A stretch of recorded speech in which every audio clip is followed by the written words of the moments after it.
I'm impressed, Agent Archer. I expected that promoting you to field operations would be disastrous, but I never imagined a catastrophe of these proportions. You've now managed to botch 2 high-profile, high-stakes missions. Care to explain?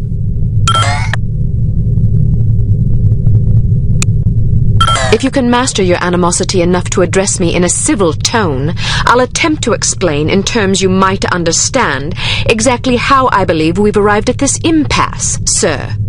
Your inadequacy is matched only by your impertinence.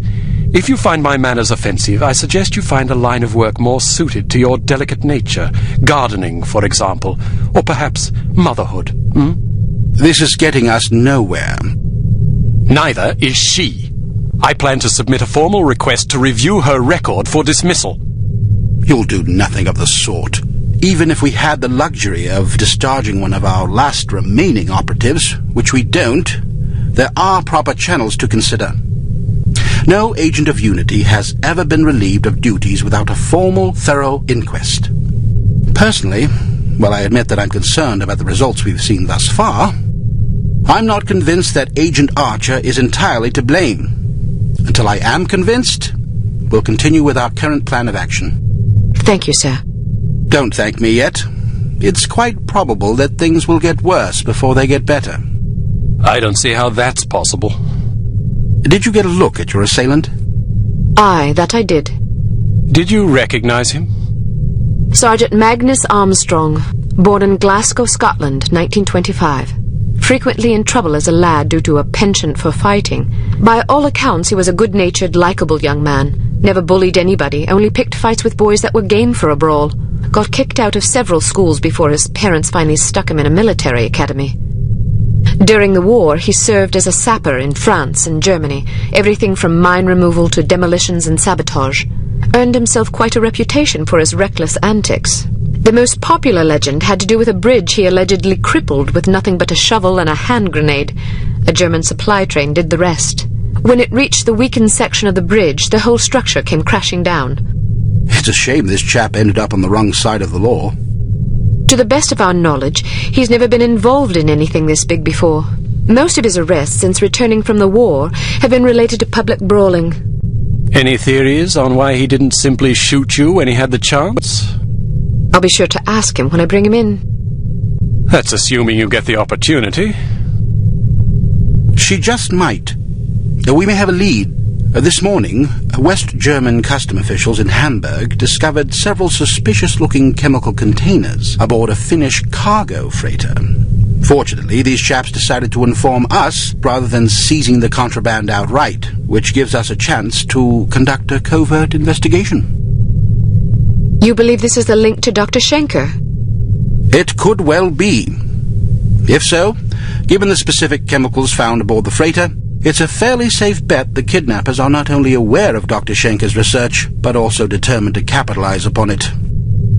If our theories are correct, the kidnappers are in Hamburg or will be arriving shortly.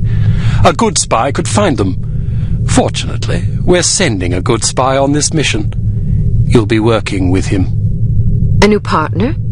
More like a supervisor. An American named Thomas Goodman. Perhaps you've heard of him. Aye, but I thought he was killed in Amsterdam. Nearly. He's a resourceful chap, though. He did a daring escape on a stolen bicycle with half the Dutch police force in hot pursuit and KGB agents waiting in ambush around every corner. Smashing story. I'm sure he'll recount it if you ask him. At any rate, you're to rendezvous with him in Germany and see what the two of you can dig up. You'll take your orders directly from him during this mission. Thank God. Very good, sir. Thank you. Agent Archer? Yes, sir? What was it like falling out of that plane? I promise to tell you about it sometime. I tell you she's a liability. Perhaps, but I'm not convinced yet. What will it take to convince you? How many more catastrophes must we suffer through? Because keeping her on the active list will lead to further disasters. Of that, I'm certain. Yes, I can see that you are. Our purpose is to preserve freedom, to protect innocent lives, to combat evil wherever it manifests. We can't afford to tolerate anything that stands in the way of that goal. The girl may be spirited, but she's virtually incompetent. I admire your sense of duty, but I question your judgment. I can't say that at my prime I would have performed any better than she under the circumstances.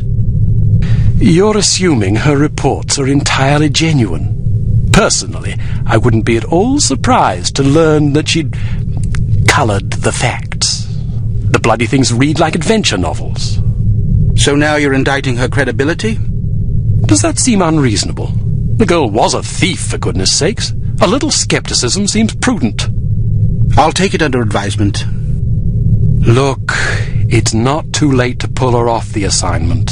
I've read the American's file. He's perfectly capable of handling an operation like this on his own. Probably so, but I have the strangest feeling a woman's touch is exactly what we need on this one. I can't argue with you when you're like this. No, you can't. I hope you realize you're letting yourself be ruled by intuition. Reason tends to make a far more reliable counselor. You might ruminate on that adage yourself. Welcome to Advanced Field Tactics. Here's a perfume that'll really knock 'em out. Literally. It sprays a cloud of vapor that contains a potent sedative capable of knocking out a horse, let alone an adult human. Just be careful not to wander into the cloud yourself, or who knows where, or even if you'll wake up.